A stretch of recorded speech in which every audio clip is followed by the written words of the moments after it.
লাবণ্য শেষ সীমা দরজাতে গিয়ে মিশে যায়। শুভ্র লাবণ্যের সামনে গিয়ে দাঁড়ায়। লজ্জায় লাবণ্য শুভ্রের চোখের দিকে তাকাতে পারছে না, আবার ভেজা শরীর নিয়ে বাইরেও যেতে পারছে না। নিরুপায় লাবণ্য তাই মাথা নিচু করেই দাঁড়িয়ে আছে। লাবণ্য লজ্জায় রাঙা মুখের দিকে কিছুক্ষণ তাকিয়ে চট করে হাতটা ধরে এক টানে শাওয়ারের নিচে নিয়ে গিয়ে দাঁড়ায়। লাবণ্য তখনও মাথা নিচু করেই দাঁড়িয়ে, থুতনি ধরে মুখটার উপরের দিকে তুলে মুখের দিকে একটা আঙ্গুল দিয়ে নিয়ে যায় শুভ্র। লজ্জায় চোখ দুটো বন্ধ করে ফেলে লাবণ্য। গোলাপের পাপড়ির ন্যায় ঠোঁট জোড়াতে মৃদু কম্পনের সৃষ্টি হয়। ভীরু চোখের পাতা দুটি কাঁপছে। লাবণ্যের পুরো মুখ লজ্জায় লাল বর্ণ ধারণ করেছে। শুভ্র দাঁড়িয়ে মুগ্ধ নয়নে সেই দৃশ্যই দেখছে। কিছু করছে না দেখে চোখ খুলে লাবণ্য। শুভ্র তখন লাবণ্যের মায়া মায়া মুখপানে তাকিয়েছিল। লাবণ্যের ডাকে ঘোর কাটে ওর। ছাড়েন। শুভ্রর এক হাত দ্বারা লাবণ্যের কোমর ধরে রেখেছিল। লাবণ্যের কথায় কোমর ছেড়ে দুই হাতে লাবণ্যের গাল চেপে ধরে। লাবণ্য ফ্যালফ্যাল করে শুভ্রর দিকে তাকিয়ে ভাবছে, আজ এমন কেন করতেছেন উনি? আর ওনার এত সাহস এলো কোথা থেকে আজকে? শুভ্র লাবণ্যের দুই গাল চেপে ধরে বলতে শুরু করে, আমি সরি লাবণ্য, আমি আসলে জানতাম না তোমার আব্বু আম্মু নেই, আর তুমিও তো আমাকে জানাওনি। জানালে এত কিছু হতো না। জানো আমি তোমায় কিভাবে খুঁজেছি? তোমার নাম্বার বন্ধ পেয়ে আমি পাগল হয়ে গিয়েছিলাম। এদিকে আমি তোমার ঢাকার বাসার ঠিকানাও জানতাম। তোমাকে শহরে কত জায়গায় যে খুঁজেছি যদি তুমি বুঝতে পারতা। সবসময় একটা ভয় আমায় তাড়িয়ে বেড়াতো। ও ঠিক আছে তো? আমি তোমার সব বান্ধবীদের কাছে তোমার ব্যাপারে জিজ্ঞেস করেছি, ওরা কিচ্ছু বলেনি। আমি তোমার গ্রামের বাড়ির ঠিকানাও চেয়েছিলাম ওদের কাছে, ওরা ঠিকানাটাও দেয়নি। তখন যে আমার কেমন অবস্থা হয়েছিল যদি তখন দেখতা তাহলে বুঝতে পারতা। লাবণ, আমি ইচ্ছে করে এমন করিনি। আমার বন্ধুরা আমায় পাগল বানিয়ে দিয়েছিল, তোমায় নিয়ে বাজে কথা বলতো। আরে বেটা, ওই মাইয়া তো মনে হয় সুখেই দিন কাটাচ্ছে। তুই কেন এমন দেবদাস মার্কা চেহারা বানিয়েছিস? খোঁজ নিয়ে দেখ, ও হয়তো নতুন কাউকে পেয়ে গেছে। বলতো এরকম হাজারো কথা প্রতিনিয়ত ওদের থেকে শুনতে হতো আমার। একটা সময় ওদের সাথে কথা বলা বন্ধ করে দেই, তবু ওদের কথা পাত্তা দেয়নি। কিন্তু সেদিন যখন হসপিটাল থেকে ফেরার সময় তোমাকে একটা অচেনা ছেলের সাথে দেখি, তখন খুব কষ্ট পেয়েছিলাম। আমি জানতাম না এই তোমার কাজিন ছিল। জানলে এমন ধারণা মনে পুষতাম না। লাবণ্য, জানো তোমার সাথে এই যে আমি এত খারাপ ব্যবহার করতাম, আমার খুব কষ্ট হতো, খুব বেশি কষ্ট হতো। তবুও কষ্ট দিতাম, কারণ তোমার দেওয়া কষ্টগুলো আমি বুকের মধ্যে পুষে রেখে দিয়েছিলাম। যতবারই চেয়েছি তোমার কাছে যেতে, ততবারই মনে পড়ে গেছে এ তো সেই মেয়ে যে তো স্বাভাবিক জীবন নষ্ট করে দিয়েছিল। রেগে গিয়ে তখনই তোমার সাথে উল্টোপাল্টা আচরণ করতাম। লাবণ্য, জানো তুমি চলে আসার পর থেকে একটা রাতও আমি শান্তিতে ঘুমোতে পারিনি। অজানা এক শূন্যতায় ভেতরটা কেমন খাঁ খাঁ করেছে। ছন্ন ছাড়া পাখির মতো আমি শুধু ডানা ঝাপটাতাম। তুমি চলে আসার পর থেকে একটা রাতও আমি ভালোভাবে ঘুমোতে পারিনি লাবণ্য।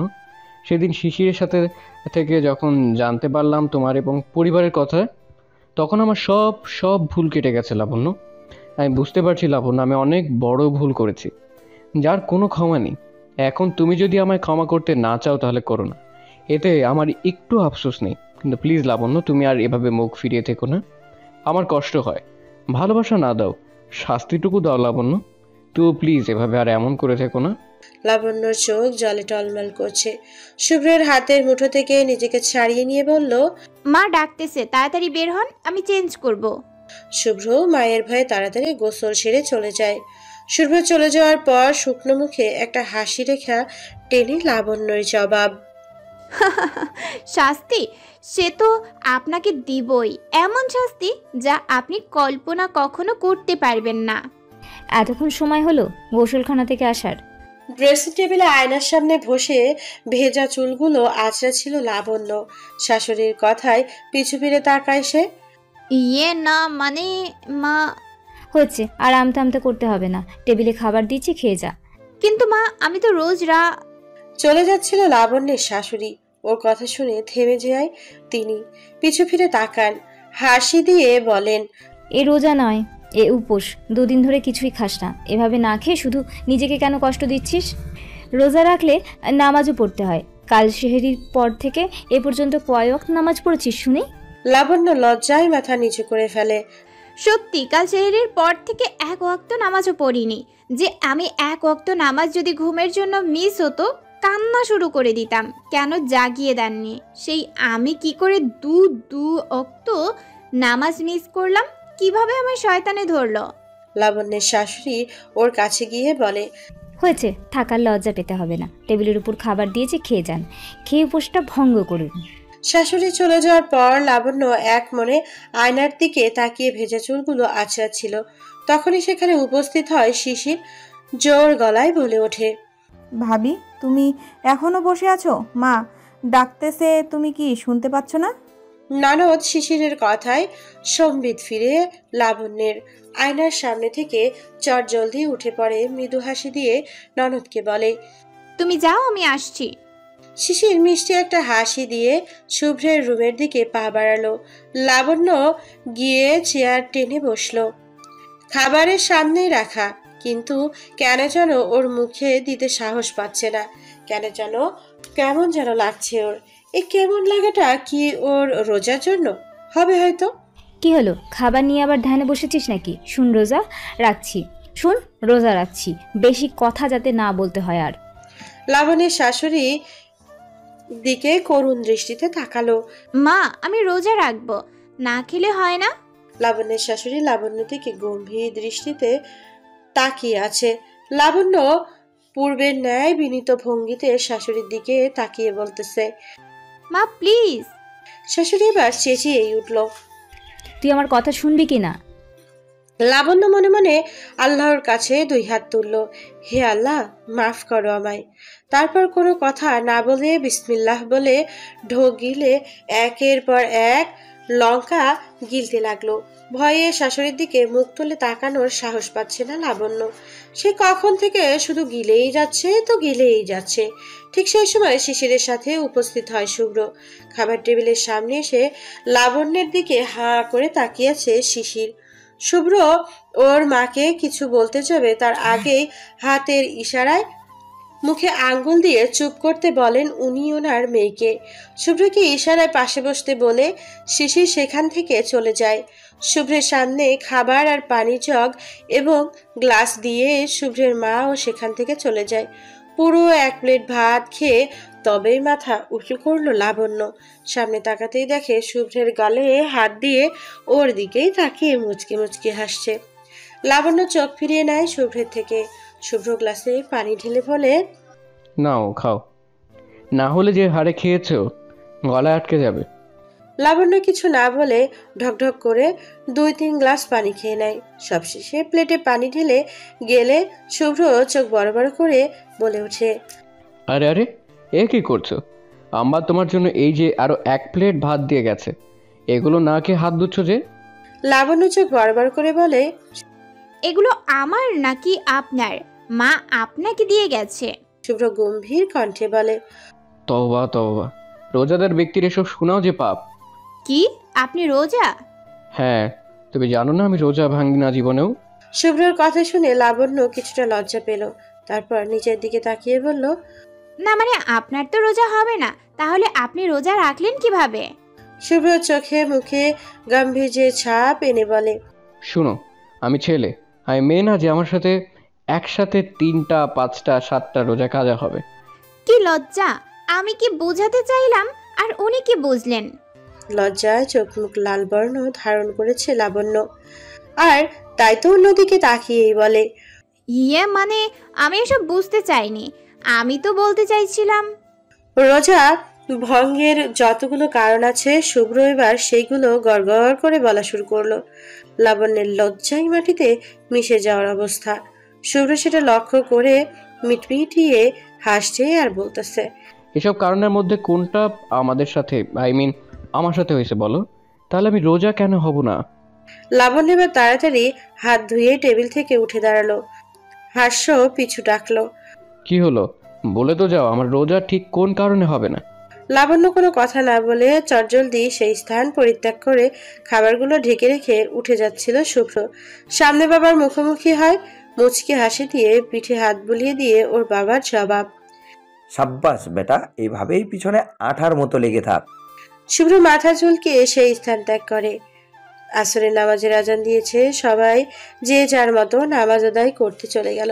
নামাজ শেষে এদিকে ওদিকে ভালোভাবে দেখে লাবণ্য। যে রুম থেকে সেই রুমে ঢুকে পড়ে শুভ্র। ফ্লোরে যায় নামাজ পেতে সেখানে বসেই কোরআন তেলাওয়াত করছিল লাবণ্য। শুভ্রকে দেখে কোরআন শরীফটা বন্ধ করে বক্সের ভিতরে রেখে দেয়। কাশি দিতে দিতে দরজার বাহির থেকে রুমের ভিতরে ঢোকে সে। লাবণ্য খাটের একপাশে মাথা নিচু করে বসেছিল। শুভ্র তার দিকেই সামনে সোফায় বসে। একটা কাশি দিয়ে বলে ওঠে শুভ্র।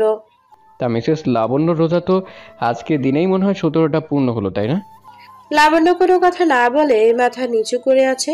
শুভ্র হেসে বলল, আল্লাহ, আম্মা তোমায় খাওয়ানোর জন্য একটু মিথ্যে বললো আর তাতেই তুমি খেয়ে উঠলে। তুমি তো দেখছি ছোট বাচ্চাদের মতোই। ছোটবেলায় রোজা রাখতাম বলে মা কত কিছু বলে রোজা ভাঙাতো। বলতো যে খেয়ে নে, এক রোজা হয়ে যাবে। ডাক না দিলে না খেয়েই রোজা রাখতাম। আর আম্মা কত কথা যে বলতো, সেসব কথা আজকে তোমায়ও বলছে। আর বাচ্চা মেয়ে সেটা বিশ্বাস করে দিনের বেলা ইফতার করে ফেলেছে। যাকগে চিন্তা, একটা হয়ে গেছে তোমার। শুভ্র হাসছে। লাবণ্য মুগ্ধ দৃষ্টিতে সেই হাসির দিকে তাকিয়ে আছে। মনে মনেই ভাবছে, ইস, কত সুন্দর করে হেসে হাসি অনর্গল কথা বলতেছে। কি করে পারে মানুষ এত সুন্দর করে কথা বলতে? এতই সুন্দর যে সারা জীবন ধরে সে কথা শুনলেও মুগ্ধতার রেশ কাটবে না। এই মুখ, এই হাসি, এই কথায় বিভোর হয়েই তো একদিন ওর প্রেমে মজেছিলাম। তারপর কি পেলাম আমি বিনিময়ে? লাঞ্ছনা, গঞ্জনা আর এক বুক বেদনা। লাবণ্য সুন্দর ফর্সা মুখটা নিমেষেই কালো অন্ধকারের ন্যায় হয়ে যায়। মনে মনে আমি যে ওর প্রতি দিনকে দিন দুর্বল হয়ে যাচ্ছি। না না, এ হতে পারে না। ওর দেওয়া আঘাত ক্ষত এখনো বুকের ভেতরে তাজা হয়ে রয়ে গেছে। সেই সব ক্ষতের দাগ এখনো শুকায়নি। না না, আমি এভাবে হেরে যেতে পারি না। ওর প্রতি আমার কোনো মায়া, কোনো টান থাকতে পারে না। লাবণ্য এক লাফে বিছানা থেকে উঠে দাঁড়ায়। তারপর বিড়বিড় করে কি যেন বলে সে রুম ত্যাগ করলো। চোখের পলকে মাহে রমজান বিদায় নিল। আজ পবিত্র ঈদ উল ফিতর। চিরাচরিত নিয়মে আজও সবার আগে, মানে কাক পক্ষী জাগার আগে শুভ্র জেগে যায়। যেহেতু প্রতি বছর ওরা গ্রামে দাদার বাড়িতে ঈদ করে, সেহেতু প্রতিযোগিতা শুভ্র ওর বোন এবং কাজিনের সাথেই করত। কার আগে কে গোসল করতে পারে সেই প্রতিযোগিতা। প্রচন্ড শীতের মধ্যে কেঁপে কেঁপে গোসল করার মাঝেও আনন্দ আছে, যদি সেটা কোনো উৎসব, বিশেষ করে ঈদের জন্য হয়। শীতে রীতিমতো কাঁপছিল শুভ্র, তবু গোসলটা সেরে আসে। সবার আগে গোসল করতে যেয়ে মনে হচ্ছে এতটাই আগে গোসল করে ফেলেছে যে এখনো ফজরের আজান দিচ্ছে না। কাঁপা কাঁপা শরীরে শুভ্র ওর বোন শিশিরকে ডাক দেয়। শিশির ঘুম থেকে উঠে চিৎকার দিয়ে বলে, আজও তুই প্রথম হয়ে গেলি? শুভ্র কাঁপা কাঁপা স্বরেই বোনকে ব্যঙ্গাল। ব্যা ব্যা। শিশির রাগে গজগজ করে মাকে গালিগালাজ দিতে দিতে কাজিনদের ডেকে ওঠানোর জন্য বাইরে চলে যায়। শুভ্র ঠিক এই সুযোগটার জন্যই ছিল। শিশির রুম থেকে চলে যাওয়ার সাথে সাথে শুভ্র ওই রুমে প্রবেশ করে দরজা ভেতর থেকে আটকে দেয়। কম্বল গায়ে লাবণ্য তখনও অঘোরে ঘুমাচ্ছে।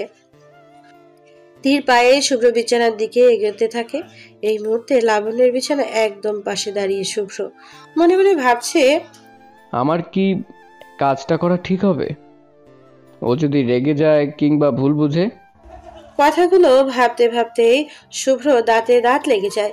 প্রচন্ড শীতে দাঁতে দাঁতের ঘর্ষণে কম্পনের সৃষ্টি হচ্ছে। শুভ্র শীতের সব লোম দাঁড়িয়ে গেছে। না না, আর এক মুহূর্ত ভাবতে পারবো না।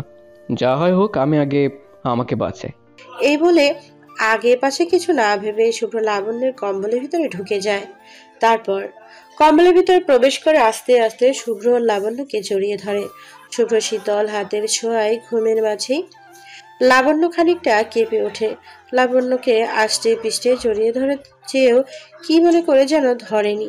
ঘুমের ঘরে কম্বলটা গা থেকে ফেলে দিয়ে শুভ্রর বিপরীতমুখী হয়ে শুয়ে পড়ে লাবণ্য। শুভ্রের চোখে মুখে হাসি রেখা ফুটে উঠেছে। শীতের প্রকোপে ভুলে প্রেয়সীকে দেখার ব্যস্ত হয়ে পড়ে শুভ্র। হাতে ভর দিয়ে শুয়ে মাথা খানিকটা উঁচু করে মুগ্ধ নয়নে শুভ্র তাকিয়ে আছে তার প্রেয়সীর মুখপানে। লাবণ্য তখনও অঘরে ঘুমোচ্ছে। শুভ্র দুষ্টু হাসি দিয়ে ওর হাতে শীতল পৃষ্ঠটা লাবণ্যের গালে ছোঁয়ায়। শীতে কেঁপে ওঠে লাবণ্য। শুভ্রমুখী হয়ে শুল। পূর্বের ন্যায় এখনো শুভ্র হাতে ভর দিয়ে প্রেয়সীকে দেখায় ব্যস্ত। মুগ্ধ শুভ্র কিছুক্ষণ এইভাবে থাকার পর এগিয়ে যেতে থাকে লাবণ্যের দিকে। লাবণ্য তখনও ঘুমের ঘরে। শুভ্র লাবণ্যের কাছে থেকে আরো কাছে চলে যায়। তারপর লাবণ্যের নাকে ঠান্ডা আঙ্গুল পরশ বলিয়ে দেয়। লাবণ্য কেঁপে ওঠে। ঘুমের মাঝে শুভ্রকে জড়িয়ে ধরে। মৃদু হেসে শুভ্র লাবণ্যকে ওর বুকের মধ্যে জড়িয়ে ধরে। কপালে ভালোবাসার এক উষ্ণ পরশ এঁকে দেয়। লাবণ্যকে বুকে জড়িয়ে কল্পনার গভীরে হারিয়ে যায় শুভ্র। নিঃশ্বাস ক্রমশ ভারী হয়ে আসে ওর। লাবণ্য জেগে ওঠে। চোখ মেলে শুভ্রর বুকে এভাবে মুখ গুজে থাকতে দেখে কিছুটা অপ্রস্তুত হয়ে ওঠে লাবণ্য। কি উনি এখানে এভাবে? শিশির শিশির কোথায়? আমি তো শিশিরের সাথে ঘুমিয়েছিলাম। তবে কি রাত্রে উনি শিশিরকে সরিয়ে? না না, এ হতে পারে না। শুভ্র কিছু বোঝে ওঠার লাবণ্য শুভ্রকে খাট থেকে ধাক্কা দিয়ে নিচে ফেলে দেয়। বেচারা শুভ্র হাত গিয়ে পড়লো ওইখানে যেখানে কিছুক্ষণ আগে ওর কাজিনরা দা বটি ছুরি রেখে গেছে গরুর মাংস প্রস্তুত করার জন্য। ধারালো ছুরির সাথে হাত লেগে শুভ্রর হাতের অনেকটা কেটে যায়। শুভ্রর হাতে কোনো খেয়াল নেই। বেচারা শুভ্র তখনও লাবণ্যের দিকে তাকিয়ে ব্যাপারটা কি হলো সেটা বোঝার চেষ্টা করছে। লাবণ্য শুভ্রর দিকে তাকিয়ে রাগান্বিত স্বরে বলে, এভাবে তাকিয়ে আছেন কেন? ধাক্কা মেরেছি? ধাক্কা? আমি আপনাকে ধাক্কা মেরে নিচে ফেলে দিয়েছি। এবার নিশ্চয়ই বুঝতে পেরেছেন বিষয়টা। প্লিজ এখন আপনি এখান থেকে বেরিয়ে যান। শুভ্র আর কুনোয়ের দিকে তাকালো। ফুল হাতার শার্টের অনেকাংশে ইতিমধ্যে রক্ত ছড়িয়ে গেছে। শুভ্র এত রক্তবিন্দু কূপ ক্ষেপেই নেই। নিশ্চুপ শুভ্র নিজেকে কাটা স্থানের পরোয়া না করে লাবণ্যকে বোঝানোর জন্য উঠে দাঁড়ালো। লাবণ্য চোখে মুখে বিরক্তির ছাপ স্পষ্ট। শুভ্র ওর দিকে এগোতেই একরাশ বিরক্তির স্বরে বলে ওঠে, আপনাকে আমি যতটা ভালো ভেবেছিলাম আপনি ঠিক ততটা ভালো নয়। আপনি আসলে একটা লু। শুভ্র কিছুটা গম্ভীর স্বরে বলে, হ্যাঁ বলো, আমি কি? লাবণ্য কিছুটা ভরকে যায়। ঢোক গিলে বলে ওঠে, আপনি এভাবে এদিকে আসছেন কেন? শুভ্র আবারও বলে, আমি জানি কি বলছো, আমি লুত। শুভ্র মুখ থেকে কথা কেড়ে নেয় লাবণ্য। না না, আমি তো আপনাকে সে কথা বলিনি। আমি তো আপনাকে। হ্যাঁ বলো, তুমি তো আমাকে কি? লাবণ্য আর প্রশ্নের উত্তর দিতে হয়নি। তার আগেই দরজায় কড়া নাড়ে শিশির। লাবণ্যের মাথায় হাত দিয়ে বসে পড়ে বিছানায়। দরজায় এক এক করে নখ পড়তেছে দেখে দরজা খুলে দেয় শুভ্র। শিশিরকে দেখে ভ্রু কুঁচকে রুম থেকে চলে যায় শুভ্র। রুমে প্রবেশ করতেই ভাবির সাথে হাসি মস্করায় মেতে ওঠে ননদ শিশির। এই ছিল তোমাদের মনে? না। লাবণ্য মাথা নিচু করে শিশিরের দিকে জিজ্ঞাসা দৃষ্টিতে তাকালো। শিশির পেতনি মার্কা হাসি দিয়ে বলল, হয়েছে, আর বুঝতে হবে না। আমি যা বুঝার বুঝে গেছি। তাই তো বলি, বেটা এবার প্রথমে আমায় কেন ডাকলো? ও আমায় জাগিয়ে দেওয়ার জন্য জাগেনি, ও ডেকেছে ওর কাজে। কথাটা বলেই হো হো করে হেসে দেয় শিশির। রাগান্বিত চোখে ননদের দিকে তাকাতেই লাবণ্য এটা দেখে ওর হাসি থেমে যায়। কোন রকম হাসি থামিয়ে বলে, সরি সরি ভাবি, আর মজা করব না। এই মুখে পিন মারলাম। দুজনেই চুপচাপ স্বাভাবিক হয়ে গেছে। এই প্রথম ঈদ যে ঈদে শিশির গোসল করে দ্বিতীয় স্থান অধিকার করেছে। ব্যাপারটা লাবণ্যের সাথে শেয়ার করার জন্য ওর দিকে এগিয়ে গেল। ভাবি জানো, কথাটা বলেই স্তব্ধ হয়ে যায় শিশির। লাবণ্য শিশিরের দিকে তাকালো। হ্যাঁ বলো। শিশির কিছুক্ষণ লাবণ্যের মুখের দিকে তাকিয়ে থেকে হো করে হেসে দিল। এমন হাসি যা থামতেই চাইছে না। লাবণ্য বিরক্তির স্বরে বলল, কি হলো, বলছো না কেন? অনেক কষ্টে হাসি থামায় শিশির। তারপর, ভাবি তোমার লিপ। কথা পুরো বলতে পারিনি, তার আগেই হাসতে হাসতে রুম ছাড়তে শিশির। মেসাটি লাবণ্য কিছু বুঝে উঠতে না পেরে আয়নার সামনে গিয়ে দাঁড়ায়। কাল রাতে শিশির বায়না ধরেছিল লাবণ্যকে বউ সাজে দেখবে। তারই কথা মতো সাজতে সাজতে অনেক রাত হয়ে গেছে, তাই এইগুলো না ধুয়েই ঘুমিয়ে পড়েছিল ওরা। এখন তো এসব সাজের মধ্যে লিপস্টিকটা লেপটে আছে, আর এইটা দেখেই না জানি শিশির উল্টাপাল্টা কি ভাবছে। ইস, কি লজ্জা! আয়নার সামনে থেকে সরে যায় লাবণ্য। চটজলদি কাপড় নিয়ে ওয়াশরুমে প্রবেশ করে সে। লাবণ্যের রুমে থেকে বের হয়ে সরাসরি কাজিন পলাশের কাছে চলে যায় শুভ্র। কেননা এই এলাকায় কম বেশি সবাই জানে পলাশের ঘরটা ছোটখাটো ফার্মেসি মতোই। কোনো ছোটখাটো অ্যাক্সিডেন্ট হলে সবার আগে সবাই পলাশের কাছে ছুটে আসে প্রাথমিক চিকিৎসার জন্য। আর হসপিটালে রোগীদের নিয়ে আসা যাওয়া করতে হয়, অনেক কিছুই ওর রপ্ত হয়ে গেছে। শুভ্র অনেক খুঁজে কাজিন পলাশকে বের করলো। ততক্ষণে শুভ্রের সাদা শার্টের হাতা পুরোটাই রক্তে ভিজে গেছে। শুভ্রকে এভাবে দেখে পলাশ হেসে উঠে বলে,